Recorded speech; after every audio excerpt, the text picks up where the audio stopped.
daawwattoota Oromiyaa Firiidam Miidiyaa daawwachaa jirtan.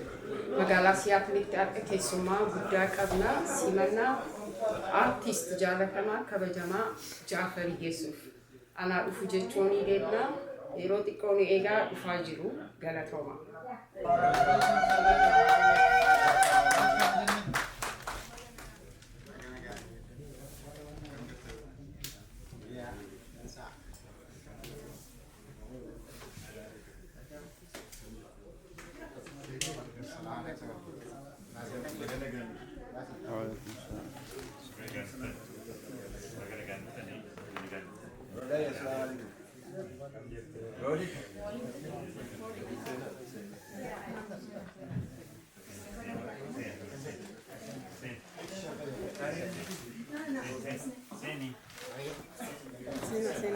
That way.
Egaa kabajamtoota daawwattoota Oromiyaa Firiidam Miidiyaa dambalii gunguma uummataatirraa guyyaa har'aa kabajamaa artiist Jaafar Yuusuf fiilmii yeroo jalqabaatiif hojjetee artiist waggaa dheeraaf qabsoorra illee ture hin beekamaa. Kanaaf har'aa kabajamtoonni hawaasni magaalaa Siyaatil mana kabajamaa obbo Ahmad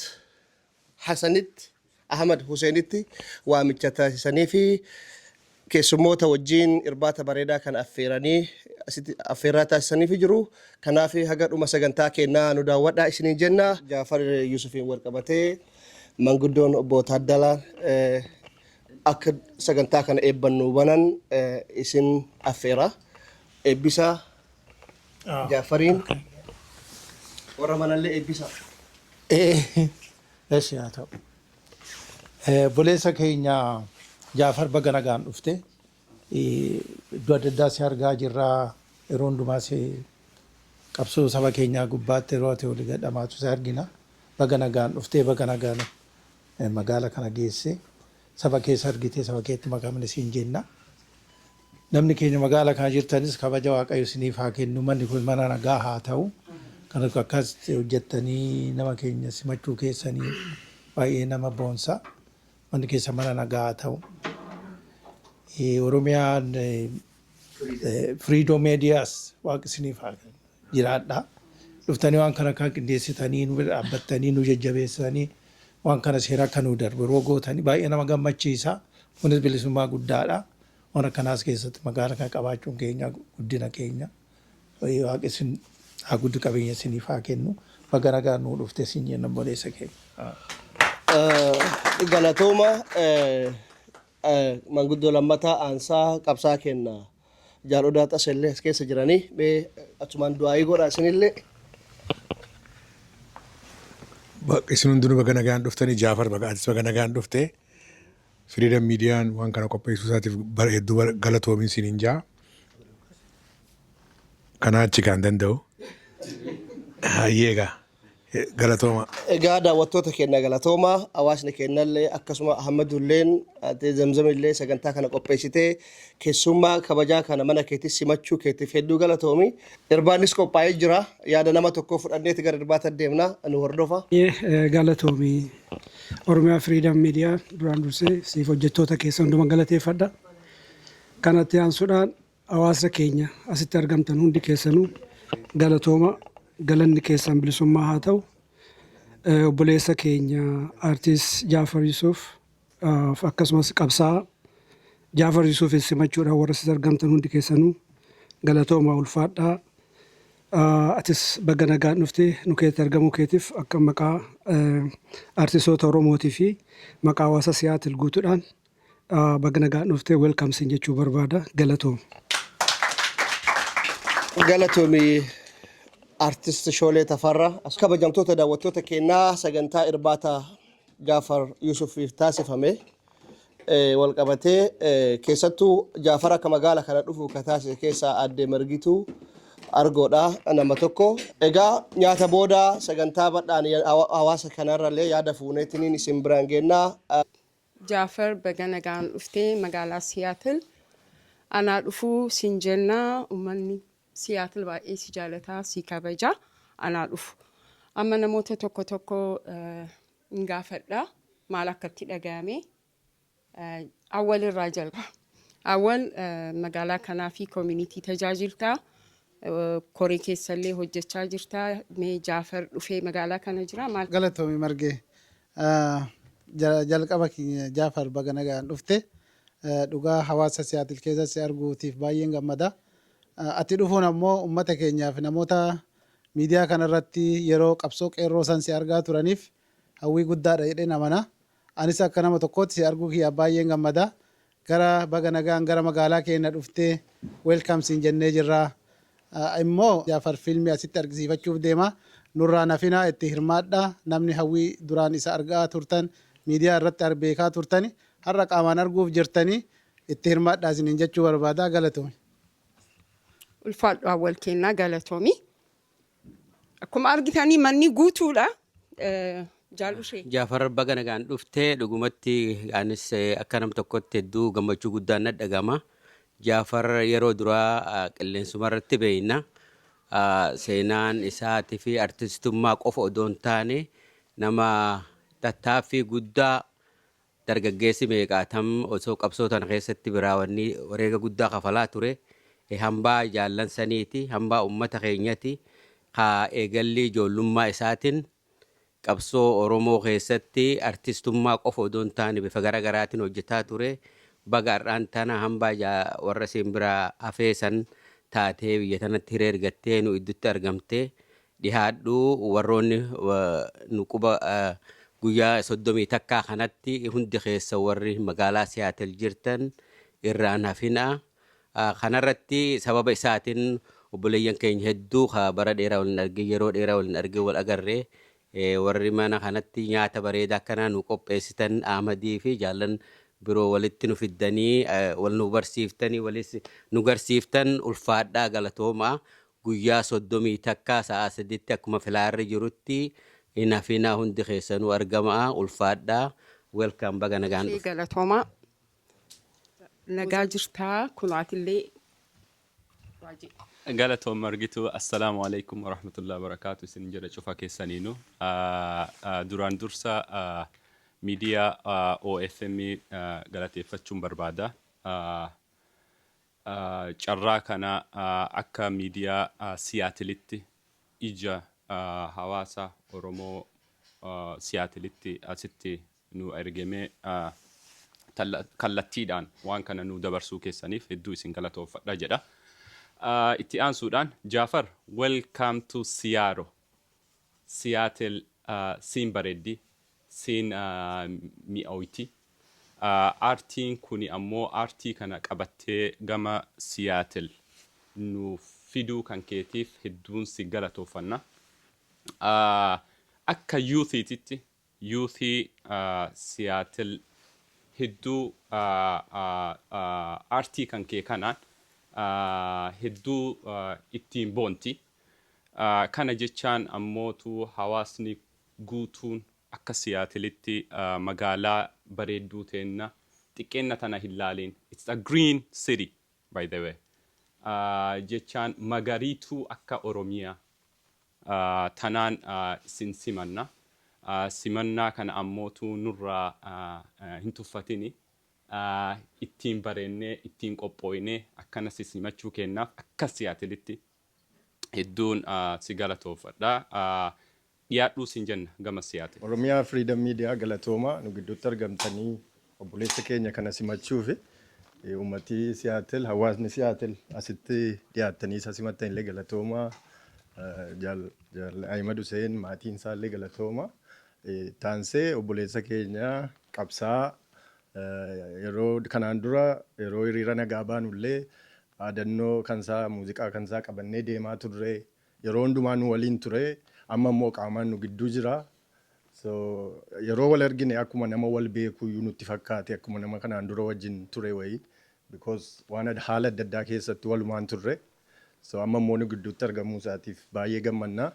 Uummanni Siyaatil naannoo ishee jirtan hundumtuu waan kana irratti argamtanii muuvii isaa kana akka wajjin ilaallu kabajaan isanaaf irraa baga nagaan dhuftee qabsoon itti fufaa galatoomi. Beeksisaan waan adda addaan keessummaa kabajuudhaanii addunyaanuu isin beekaa akka magaalaa keenyatti maaloo maal jettuu simannaa obboleessa keenya artistii jaalatamaa beekamaa keenya Jaafar Yuusuf. Hedduu galatoomaa irra deebi'ee warri Siyaatil baga gammaddan si haaqse akkuma si haaqsi isin gammachiifte Jaafariin akka gammachiiftan Jaafariin akka gammachiiftan abdii isinirraa qaba. Haa ta'uti ammoo no aartii kanaaf fiilmii yoo jennu sirba nutti fakkaata jechuudha. Fiilmiin obboleessa keenya aartistii Jaafarii kuni akkuma beekamu fiilmii miidhaa uummata keenya irra gahe kan ibsu ka barumsa irraa fudhannu malee fiilmii waan biraa waan addunyaati miti. Kana xiyyeeffannaa keessa galchuudhaan namni cuftunuu dhufee fiilmicha kan irraa waa hubannaa akka argatu. Wanni inni itti dadhabeef illee fiilmii kana galii irraa argadhee ittiin duroomaa ituu hin taane waan kaleessa uummata ani Jaafariin yoo yaadadhu master plaanii duuba deebi'ee yaadadha. Qabsoo asiin dura fincila diddaa gabrummaa geggeessan qeerroon 5,000 ol itti wareegaman san yaadadha. Innis carraa san keessa ture jechuudha sila warra dabre san keessa ituu guyyaan isaa agartee gahee warra carraa san dhadhamuudhaaf uf kennee ummata kanaaf sagalee ta'e keessaa tokko. Aartii jechuun ummanni tokko waan isaan ibsu. Aartii jechuun aartii keessatti qabsoon illee geggeeffama. Aartii keessatti bulii ooltiin namaa geggeeffama jechuudha. Kana namni keenya guddoo hubannaa irraa hin qabnu yeroo baay'ee fiilmiin garaagaraa yoo asirratti mul'atu eega wantichi sun darbe dhufnee laallee jedhan. Isa jechuun duratti namoonni hundinuu dhufnee obboleessa keenya bira akka dhaabbannu akka nam tokkootti illee kabajaadhaan isin gaafata. Akka nama hawaasa kana keessatti illee agartee waan garaagaraatiin socho'aa turetti illee isin gaafadha. Kanaaf keessattuu speeshaalii dargaggoonni haawwonni miidhaa haawwatii teenya irra gahaa ture ka amma inni fiilmiin qopheessee mul'isaa jiru kana namni cuftuu dhuftanii yoo irraa qooda fudhattan bareeda. Fakkeenyaaf Minisoota fiilmiin kun mul'atee ture. Warri sheekota illee ituu hin hafini. Fiilmiin sun fiilmii agartee miidhaa uummataa mul'isu waan taateef fiilmichi kun laaluu qabaata. Namni irraa barumsa fudhachuu qabaata. Kan jennu eega dhugamatti uummata keenyaaf ni dhimmamna taane fiilmii saniin miidhaa haawwatii teenya ijoollee uummata biyyaa irra gahaa jiru san waan hubannaa argannuuf lammaffaa ammoo akkuma waan tokkoon waa lama dhayanii sanii dadhabbii obboleessi keenya dadhabe sanillee bayii fiilmii kanatti bahillee qarqaaruudhaaf hedduu waan barbaachisaa ta'eef tikkeenni bakka hunda jira, suuqa Oromoon qabdu cufaa ni jira. Lammaffaa immoo namoota adda addaa harkallee hin jira. Namoonni dhufuu hin dandeenyellee tikkeetta kana bitattanii waan kana akka bira dhaabbattan dhugumaan qabee garaa irraa uummata Siyaatil gaafadha. Isin ammoo warroonni as bira jirtan hedduu galatoomaa ulfaadhaa namoota ijoo taatantu as keessa jira. Dirqama walirraa fudhannee obboleessa keenya irraas dirqama kana fudhannee akka bira dhaabbannu isiniin jedha hedduu galatoomaa ulfaadha. Salaamu alaikum isiniin jedha warra Siyaatil maraan. Dura dursee Jaafar baga irraa hafti. Umrii har'aa keessaa Rabbi siyaa kennu. Bahaa bu'ii yeroo dheeraadhaaf uummata Oromoo godhaa turte kana har'aa immoo nu keessatti argamuu keetiif galata Rabbiiti. Hedduu gaa hiriyyaan kan kee soora allaattii ta'anii bakka jiraniif waan keessa jiran hin beekamnetu jira. Ati irraa haftee har'a gahuu keetiif dura dursee galata Rabbi guddaatiif hin galcha. Kanatti aansuudhaan magaalaa Siyaatilitti dhihaadhu ilma keenya nu keessatti argamuu keetiif gannaanii miti sammuudhaan nama guddaadha. Baga dhufti. Uummata Siyaatil naannawa Siyaatil jirtan mara keessanuu akka irraa hin hafne dargaggeessa dargaggummaa isaa osoo ta'ee hin quufin sababa maqaa Oromootiin gadaannisa meeqa godhate kan har'a nu jidduutti argamu namni gaa qaamaan dhufuu dadhabes gumaachaan akka irraan hafneen isiniin jedha. Welcome to Siyaatil haganaa achama waan haasa'uun qabu. Haawutiin gaa haadha waa dhalte beekaa ta guddifattes dargaggeessu kun ilma keessanii ka lafaa dhufaa jiru ka waa meeqa dabarsee akka irraan hafne uummanni Siyaatiliif naannawa Siyaatil jirtan mara keessaniin isiniin jedha. Baga nagayaan dhufti. Galatooma Ahmadiif Zamzamillee asitti nu affeeruu keessaniif uummata kana waliin qabdanii waamuudhaaf warra yeroo dheeraa waliin argin haga addaan babbanne turree jirtu bubbullee jirra waliin nu qabuu keessaniif galatoomaa jazaan keessan Rabbi biraa jannatti isin haa godhu. Artistii keenya bara dheeraa fi Shoolee Tafarraa namni hin beekne hin jiru. Artistii qofaa miti. Dhugaa.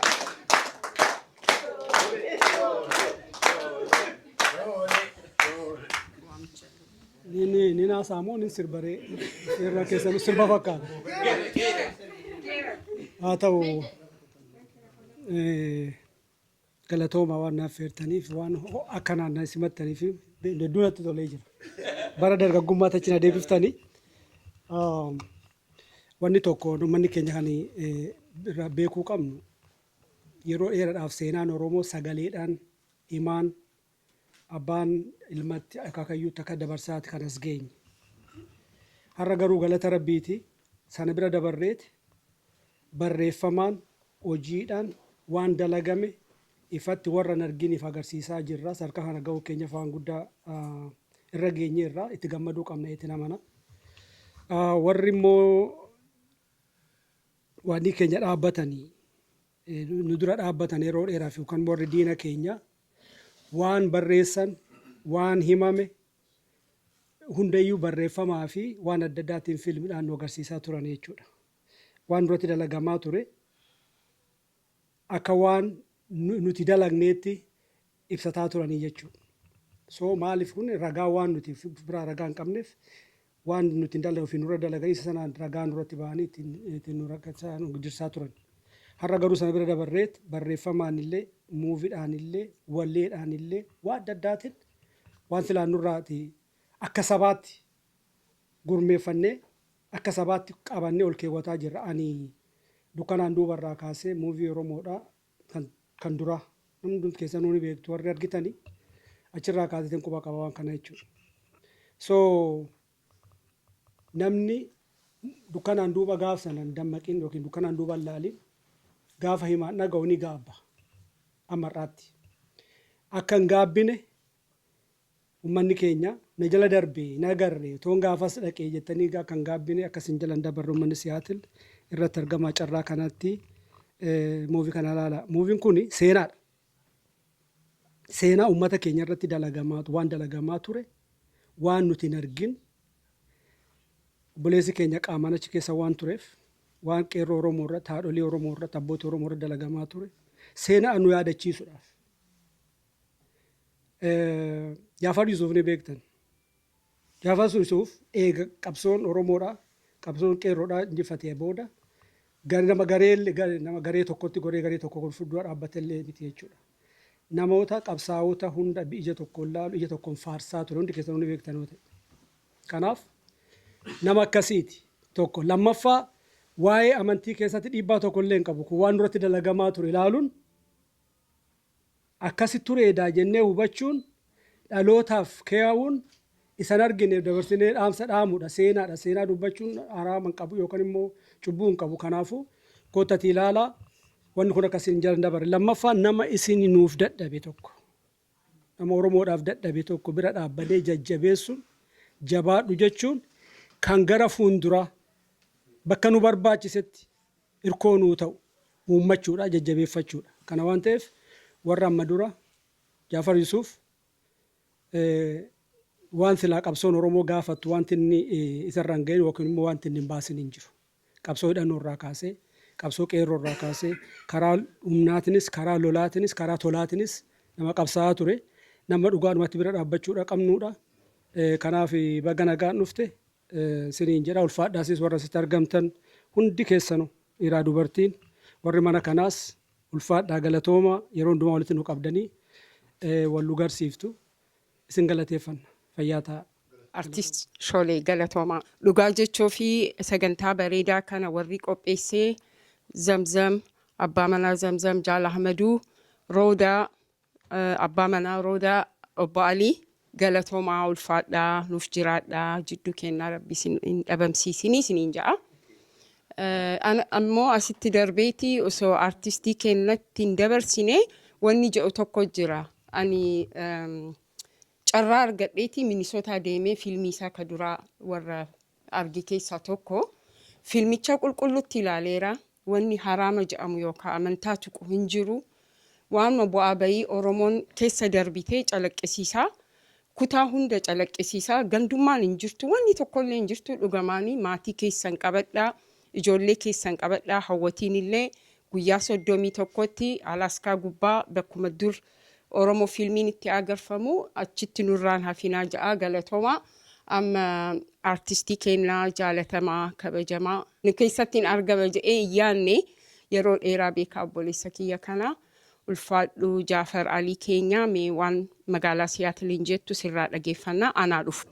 Akkam jirtu nagaa keessanii akkasittiin na kabajanii biyya daqiiqaan takka qaalii itti ta'e keessatti yeroo keessan aarsaa gootanii kabajana toruuf jecha akkasitti walitti qabamuu keessaniif guddaa galatoomaan isiniin jira. Akkasumas warri nama kana walitti qabuudhaaf illee dadhabdanii Zamzam Ahmaduun illee si caalaa illee shiidhumatu nama kana walitti qabee haa ta'u maatii wal taataniif haqa dubbachuu fedheen Ali illee hundi keessanuu galatoomaa ulfaadhaa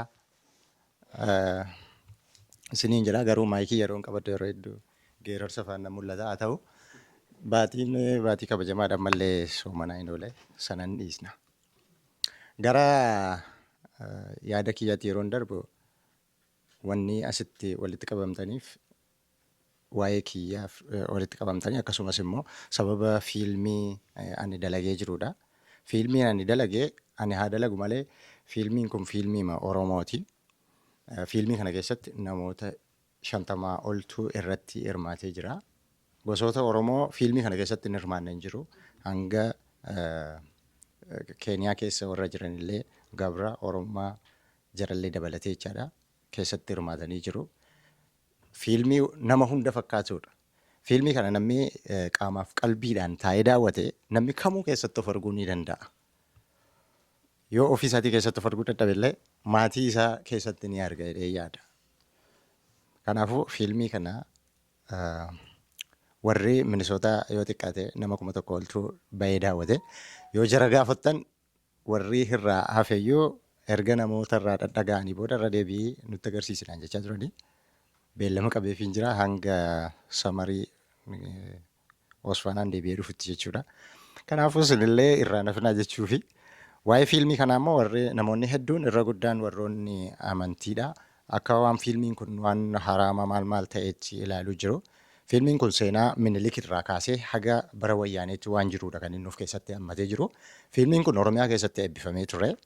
Wanni mootummaa ammaatii wajjin illee walitti hidhata qabu hin jiru. Kanaafuu mootummaa feete deeggarii abbaa feetes arrabsii fiilmii kana ilaaluuf wanni qaama kamittuu nama harkisu hin jiru jechuu barbaadeetan. Dabalataan immoo wanni jechuu barbaadu dhugaadha fiilmii kanarratti wallaahi hedduun dadhabee hanga garba guddaa Indiyaan Oceaniitti deemeeti kan hin dalagee Saawuz Afrikaatti. Biyyi sun immoo biyya Holiwuudii seera fiilmii guuttee jirtudha. Bakka kamiyyuu bakki ati dhaabbattee itti waraabdu kaffaltu malee waraabuu hin dandeessu. Namoota aaktaroota immoo biyyoota garaagaraarraa Kanaadaarraa, Beeljeemirraa akkasitti walitti fideeni kan hin dalagee. Kanaafuu baajata hedduun itti baasee dalagee. Hanga har'aatti illee maallaqni hin kaffalamne iyyuu narra ni jira. Haa ta'u sana narraa kaffalaa iyyuu miti. Dhuftanii akka isin ilaaltan fedha. Akkasumas Januwaarii 31 as magaalaa Siyaatilitti akkasumas immoo Feebruwaarii 1 immoo Poortilaanditti waan agarsiifamuuf uummanni Oromoo Poortilaandii jirtanis Siyaatil jirtanis tikeetiin gosoota akka waan ta'eef warri Poortilaandii isiniif hin mijanne Siyaatilitti dhuftanii ilaaluu dandeessu. Warri Siyaatil illee isiniif hin mijanne Poortilaanditti akka isin ilaaluu dandeessanitti guyyaa walitti aanu gooneeti qophii kana qopheessina jechuudha. Kanaafuu galatoomaa ulfaadhaan isiniin jedhaa, isiniin jaalladhaa, isiniin kabaja. Tole galatoomaa obboleessa kiyya galatoomi. Dhugaa carraa kan argadhee si arguu keetiif baay'een gammada. Maaliif seenaa kee malee si argee hin beeku. Oromummaa walumaan qabna. Ilmoon namaa immoo akka namaatti nama. Namni hundumtuu immoo namummaa qixxee hin qabu. Maaliif akka kootti. Sun jechuun maal jechuudha? Anaaf Oromoo keessa nama qabsoo uummataa daggala galee guyyaa tokko bule. Nama keessaa nama caaluu wedhee nama jechuudha. Kanaaf seenaan ati goote umurii dargaggummaa keetiin qabsoo uummata keetii lubbuu kee kennitee daggala galte. Akkan si ajaa'ibsiifatu na godhaa. Maaliif wannaan hin goone goote. Namoota baay'ee wanna hin goone goote. Kanaaf galata qabdaa. Rabbi immoo sanarraa si hambisee qabsootitti xaartillee ijaan qooda rabbi si agarsiiseef sadarkaa kan arguu keetiif rabbi keellee galateeffadhu nuti illee walumaan galateeffannaa. Magaalaa Siyaatil dhufuu keetiif dhugaa baay'ee itti gammannee uummanni akka kootti namni hamma danda'ametti nama qabsoo dhugaa of kennee qabsoo keessatti hirmaate. Wanni manni hojjete illee laaluudhaaf yaadu manni qabsicha uummatichaa fiilmiin hojjete kana laaluudhaaf uummanni Oromoo dhufee otoo laalee gaariidha. Anaaf illee hawwii kooti kanuman jedha galatoomi. Milkii gaarii fi fiilmii ilaalcha gaarii haa ta'uun jedha galatooma. Wanni hin deebi'ee fi waan waa'ee bosonaa haasa'eefin. Fiilmii kana kan hin barreessu eegale yeroon bosona keessa turedha. Waan isin ajaa'ibu waan yaadni sun gaafa naa dhufe yoo ani already duuf jiraachuu kiyya hin beeku achi keessatti yeroo hin jiraadhu jechuudha. Qabsoorra waan jirruuf jechuudha. Gin fiilmii kana barreessuu qabaa jedheen ofitti murteesse. Yeroon barreessuu eegalu immoo waan itti barreessu dhabe. Jaallaa nama fakkeenyaaf bosona keessa jira yoo akka carraa ta'e namni isin quunnamta yoo jiraatte yoo gaafattan jechuudha. Marxoo irratti illee barreesse akkasumas warra madoof jedhamee yeroo tokko tokko akka paastaa faanii bitama kaartoonii jechuudha. Kaartooniin sa'aatii ani itti fiilmii taa'ee barreessuu eegale sanatti naaf qaalii ture. Because kaartoonii kana adda baasee akkasiin na jalaan dhumnetti jechaadha. Haphisee akkasittiin taa'ee achirratti barreessaa ture yeroo jalqabaa jechuudha. Karaan ittiin daftariin naa dhufuu dhabamee jechuudha. Akka carraa ta'ee daftara argadhee isa booddee achirraa immoo haaraatti galagalchuu eegale. Haga irraa daftariin yeroo jalqabaaf itti barreessuu eegale sun na bira jiraa jechuudha. Yeroo sana wannin akkasittiin itti dhiphadhee barreessaa tureef wanni akkuma nama isiniin jedhe namni biraa yoo fiilmii yeroo man barreesse iyyuu jalqabumarraa yeroo barreessuu eegale illee akka namni biraa yoo dubbise illee hojjechuu danda'utti kan hin barreesse. Yoo ani hin jirre illee namni daftarii sana fuudhee ilaale hojjechuu ni danda'as ture.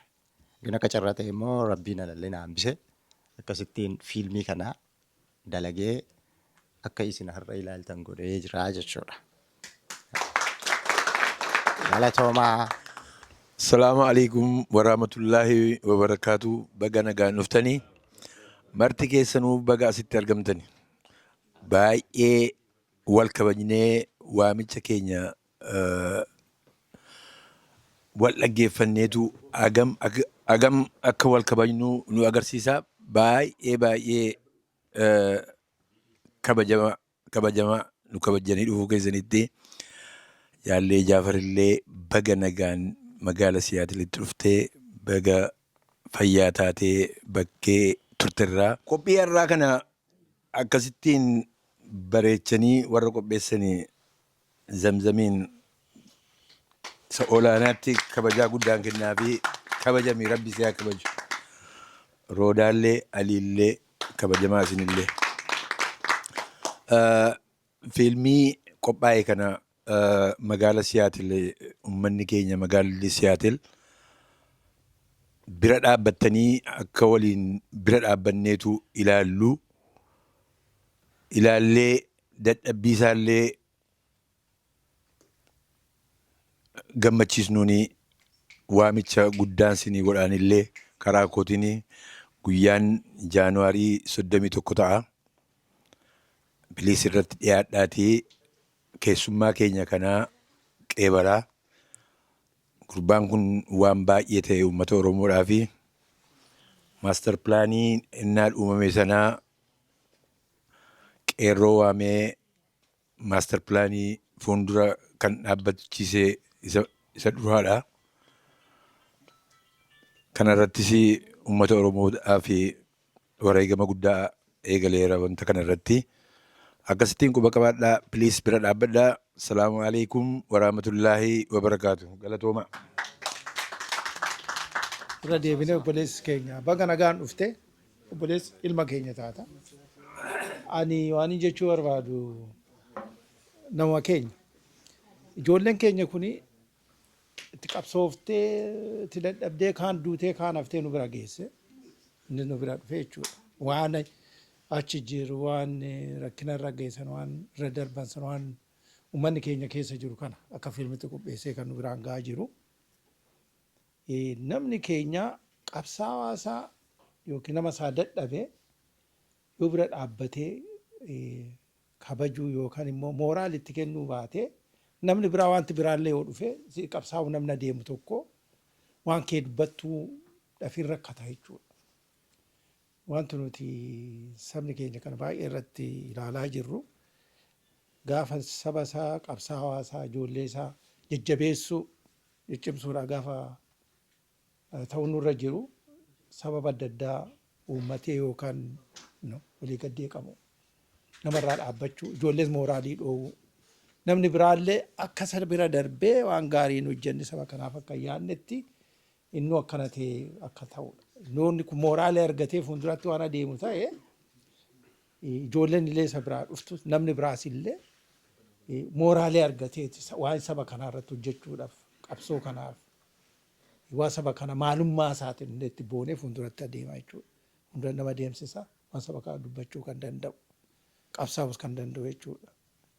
Kanaafuu uummanni keenya gabbayee gargaaruu simachuu ilaaluu mooraalii kennuufii qaba. Akka hundi namaatu dhufee bira dhaabbachuu danda'u. Mooraalii isaas eeguu waan itti dadhabee kanas arguu fi irraalleen barata maal akkam amman dadhabanii iddoo kana akka ga'an illee sanarraa barachuu danda'u uummanni keenya jechuudha. Kanaaf uummanni keenya akka irraa nafne amma danda'ametti gaafa 31 egaa ji'a kana hundi sabni keenya hundi isaa dhufee akka bira dhaabbatu mooraalee mucaa kana akka eegu waan irra ture waan dadhabees illee nutti haa arginu. Yoo nuti walitti siqnee wal jaalannee wal dhiibne akkamitti hin ta'u wanta akkasii kun yoo nuti walirraa sissiqaa fagaataa deemne wanti iddoo ga'u hin jiru. Yoo nuti xiyyeeffannee fuuldura wal qabannee adeemneen asitti waan yaadne sana iddoo dhangachuu hin dandeenyu. Rakkinni keenya kana wal bira dhaabbachuu qabna. Gargaaruu qabdu jechuudha. Baga nagaa nuu dhufte obboleessa keenya manni kuni mana nagaa ta'u baay'ee gammanne nyaata kan akkatti bareechitanii fiduu keessan kabajamaa waaqesni baatu. Maas miidiyaan keenya kunis baay'ee ulfaadha. Baay'ee si kabanya. Waaqesni baatu. Ulfaadha obbo Taaddee. Amma gara xumuratti deemnaa intabattanii na hasooftanii garuu Jaafar guutuu kana keekiillee daabboollee waan hunda murna.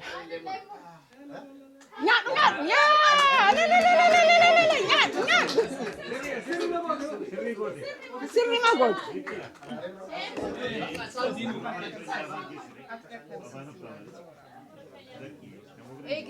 Zamuun si haa dhaqqabsiisu.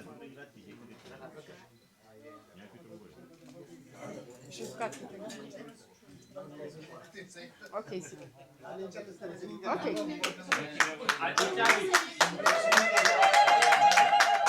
Oromo Freedom Media daawwachaa jirtanii sagantaan keenya kaadhaa asitti xumura.